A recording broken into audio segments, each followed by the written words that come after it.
결국 국민 앞에 고개 숙인 경찰. 세 차례나 학대 의심 신고를 받고도 별다른 조치를 취하지 않았던 양천 경찰서장에 대해서는 대기 발령 조치를 내렸습니다. 박영민 기자가 보도합니다.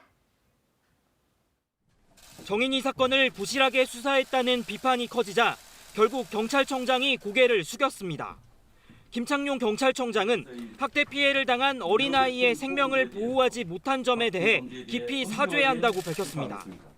초동 대응과 수사 과정에서의 미흡했던 부분들에 대해서도 경찰의 최고 책임자로서 깊은 책임감을 느낍니다.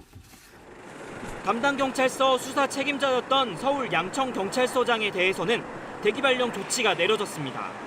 앞서 경찰은 지난해 5월과 6월 두 차례나 정인 양이 학대를 당하고 있는 것 같다는 의심 신고를 받았습니다.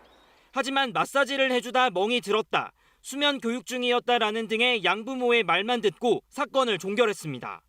이후 정인이를 진료한 소아과 의사가 직접 학대가 의심된다고 신고했지만 역시 별다른 조치를 하지 않았습니다.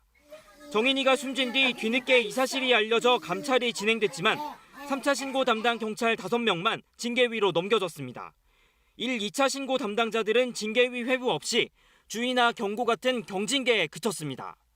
청와대 국민청원 게시판에는 담당 경찰을 파면하라는 글이 올라와 하루 만에 답변 기준인 20만 명의 동의를 얻었습니다.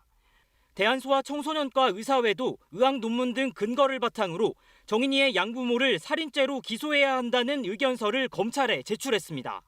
축구 경기에서 상대방한테 배를 심하게 발로 걷어 차일 정도가 돼야 췌장이 파손된다. 그런 내용들이 있었습니다. 정인이 양부모에 대한 첫 재판이 다음 주 예정된 가운데 담당 재판부에는 엄벌을 촉구하는 진정서가 700통 가까이 접수됐습니다. KBS 뉴스 박영민입니다.